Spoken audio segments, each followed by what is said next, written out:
مغل بادشاہ اکبر کہتے ہیں پٹھان کو دوستی کر کے ہرایا جا سکتا ہے مگر لڑ کر کبھی نہیں۔ محمود غزنوی کہتے ہیں پٹھان اگر ایک ہو جائے تو پوری دنیا پر لازوال حکومت کر سکتے ہیں۔ سکندر اعظم کہتے ہیں جنگ میں اتر جانے کے بعد پٹھان کو روکنا شیر کے منہ میں ہاتھ ڈالنا ہے۔ افغان، پٹھان، پختون ایک نسلی گروہ ہے جو زیادہ تر پاکستان اور افغانستان میں آباد ہے۔ اکثریتی زبان پشتو ہے، اردو اور انگریزی کو بطور دوم زبان استعمال کرتے ہیں۔ پٹھان دنیا کے ہر خطے میں آباد ہے۔ آبادی کے لحاظ سے یہ سب سے زیادہ پاکستان، افغانستان اور انڈیا میں پائے جاتے ہیں۔ پاکستان میں یہ خیبر پختونخوا، بلوچستان اور کراچی میں زیادہ تعداد میں موجود ہے اور پاکستان کی آبادی کا تقریباً 15% حصہ پختونوں پر مشتمل ہے۔ پٹھانوں کی قومیت اور اصلیت کے بارے میں جو دلائل تاریخ نے بیان کی ہے وہ یہ ہے کہ پٹھان حضرت ابراہیم علیہ السلام کی اولاد میں سے ہے اور حضرت اسحاق علیہ السلام کے اولاد ہے اور قومیت کے لحاظ سے بنی اسرائیل ہے۔ انگریز مورخین کے مطابق پٹھان قوم ارجینیا کے ایک حصے میں رہتے تھے۔ ارجینیا کے لوگوں کا دعویٰ ہے کہ افغان یا پٹھان ہم میں سے ہے کیونکہ البانیہ کے لوگ اوغان جو کہ بعد میں افغان بنا ارجینیا سے ہندوستان کی طرف چل پڑے۔ ایک انگریز مورخ لکھتا ہے کہ اسرائیل قبائل بہت تکالیف اور مصیبتوں کے بعد افغانستان میں آباد ہو گئے ہیں۔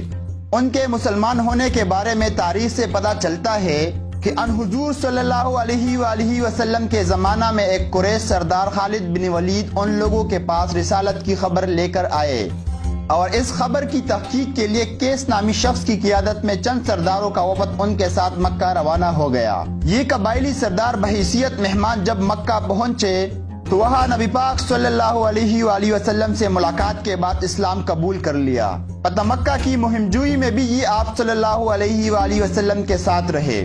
ان سرداروں کو واپسی پر حضور صلی اللہ علیہ وآلہ وسلم نے تحفے تحائف بھی دیے اور اس وفد کے امیر کیس کا اسلامی نام عبد الرشید رکھ دیا اور پھر اسے بطان کا لقب بھی عطا کیا اور پھر یہی لفظ بگڑ کر پٹھان بن گیا۔ کیس عبد الرشید افغان قوم کے جد اول ہے۔ کیس عبد الرشید نے حضرت خالد بن ولید کی بیٹی سے شادی کر لی تھی جس سے ان کے 3 بیٹے تھے، سٹرا بن، بیٹن، غورغشت۔ سٹرا بن کی اولاد بڑھ کر غورخیل اور خشی کے نام سے 2 بڑے قبائل بن گئے۔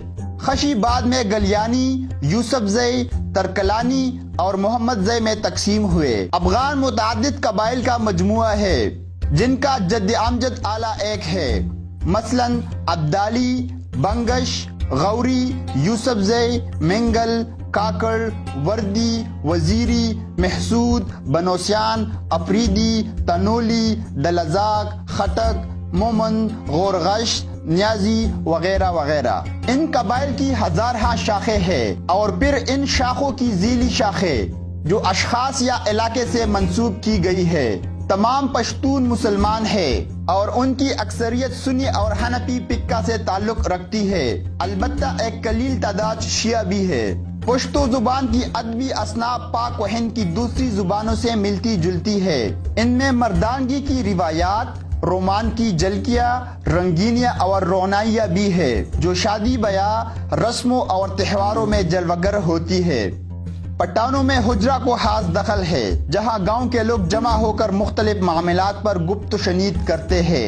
کوئی حجرہ ایسا نہیں ہے جہاں رباب، گڑا اور ڈول نہ ہو۔ ہر پٹھان دل و جان سے موسیقی کا دلدادہ ہوتا ہے۔ پٹھانوں میں جو ناچ مروج ہے وہ زیادہ تر ملی ناچ ہے۔ ان میں بہت سے افراد ایک دائرے میں رقص کرتے ہیں جس کے بیچ میں عموماً ڈول بجانے والے ہوتے ہیں۔ یہ بنگڑا سے ملتے جلتے ہیں۔ بعض رقص میں نوجوان تلواروں کے ساتھ رقص کرتے ہیں اور بعض رقصوں میں رومال استعمال کرتے ہیں۔ بعض جگہوں پر عورتیں اور مرد مخلوط ہو کر رقص کرتے ہیں اور کہیں صرف عورتیں ہی رقص کرتی ہیں۔ ان کے نام خٹک، انترا، بنگڑا، متاڈولا اور بلبلا وغیرہ ہے۔ پٹھانوں کی تاریخ پر لکھی گئی کتب میں سے تذکرہ ایک منفرد اور جامعہ تحقیق کا درجہ رکھتی ہے۔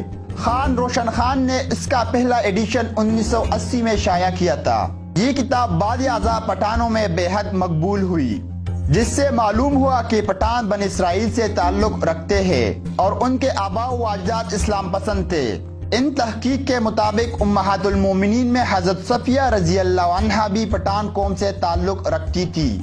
یہودیت سے عیسائیت اور پھر دینی محمدی صلی اللہ علیہ وآلہ وسلم تک ایمان کا سفر کرنے والی اس شجاع، حریت پسند اور حق گو قوم نے صدیوں تک اپنی شناخت پر آنچ نہیں آنے دی۔